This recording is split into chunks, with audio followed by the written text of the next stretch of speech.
বাংলা ব্যাকরণ শিখি চ্যানেলে তোমাদের সবাইকে স্বাগত। আশা করি তোমরা সবাই ভালো আছো, সুস্থ আছো। আজকে একটা খুব গুরুত্বপূর্ণ একটা ইম্পর্টেন্ট রচনা, তোমাদের কমন একটা রচনা নিয়ে এসেছি, বিজ্ঞান ও কুসংস্কার। প্রথমে কোটেশন লিখে নিবে। Superstition is to religion what astrology is a astronomy the mad daughter of a wise mother.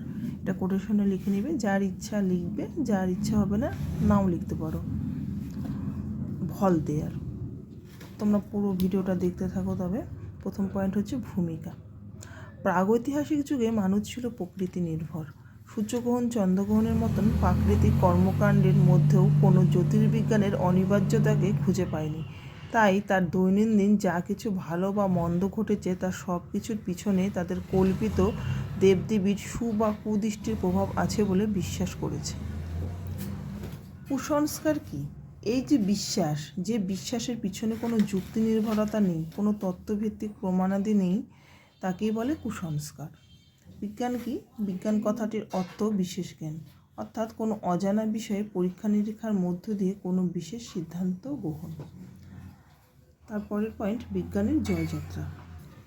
আজকের মানুষ একান্তই বিজ্ঞান নির্ভর বলা যায়।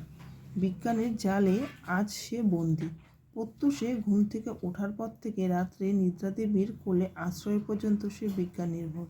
কিন্তু এই একবিংশ শতাব্দীর উষালগ্নে সুপার কম্পিউটার, রোবট ইত্যাদির যুগে পাহাড়ের মতো মাথা উঁচু করে দাঁড়িয়ে আছে হাঁচি, টিকটিকি, পিছু ডাকা, ডাইনির মতো আরও কত কী।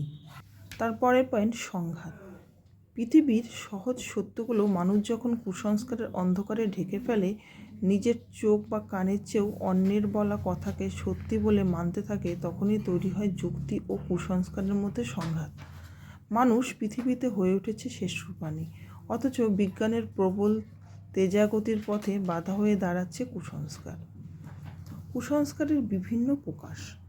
আজও যখন বিজ্ঞানের রথের চাকা এগিয়ে গেছে বহুদূর, তবুও আমাদের মধ্যে কুসংস্কারের ধারা অব্যাহত। ভোরের স্বপ্ন নাকি বিফল হয় না, মেয়েদের বাচক নাচলে নাকি অশুভ হয়, বিশেষ বিশেষ লেখক তাদের লেখা আরম্ভ করে বিশেষ বিশেষ বারে, তাতে নাকি লেখা ভালো হবে, পরীক্ষার সময় ডিম বা রসগোল্লার নাম মুখে আনাই বারণ, হাঁচি, কাশি, জাতিভেদ, বর্ণভেদ, কবচ, তুকতাক, এমনকি হাজার কুসংস্কারে সমাজ ক্ষয়িষ্ণু পায়। এই তো সেদিন সারা ভারতে মানুষকে গণেশ মূর্তিকে দুধ খাওয়ানোর ঘটনা সচক্ষে দেখলাম। এবার পয়েন্ট, কুসংস্কারের আস্থার কারণ। বিজ্ঞানের কিছু সীমাবদ্ধতা আছে। বিজ্ঞান কখনো মানুষের ভাগ্য নিয়ন্ত্রণ করতে পারে না।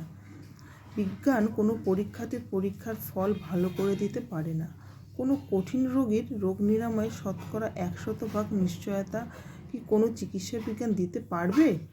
তাই এসব যে অনিশ্চয়তা, সেখানেই বিজ্ঞানের আপাত পরাজয়, আর সেখানেই শুরু দৈব বিশ্বাসের জন্ম নেয় কুসংস্কারের। তার পরের পয়েন্ট, কুসংস্কার দূরীকরণে আমাদের করণীয়। কুসংস্কার দূরীকরণের প্রধান হাতিয়ার বিজ্ঞান। মানুষের বিজ্ঞান চেতনাকে বৃদ্ধি করতে পারলেই এই দুরারোগ্য ব্যাধি থেকে আমরা মুক্তি পেতে পারি। এই ব্যাপারে বিজ্ঞানকর্মী, বিজ্ঞান আলোচনা সভা, বিজ্ঞান প্রদর্শনী অনেক সুফল আনতে পারে। ইতিমধ্যে এ বিষয়ে বিভিন্ন বিজ্ঞান জ্যাঠারা বিজ্ঞান মঞ্চ স্থাপিত হয়েছে এবং কুসংস্কার দূরীকরণে বিভিন্ন অনুষ্ঠান, আলোচনা সভা অনুষ্ঠিত হচ্ছে। তারপরের পয়েন্ট, উপসংহার। কুসংস্কারের হাত থেকে মানুষকে মুক্তি দেওয়ার ক্ষমতা বিজ্ঞানে নেই, আছে বিজ্ঞান চেতনার। যুক্তি, মুক্ত চিন্তা, কার্যকরণ সূত্রের মিশলেই মানুষকে এক স্বচ্ছ পৃথিবীর সন্ধান দিতে পারে, বলতে পারে তমসো মা জ্যোতির্গময়।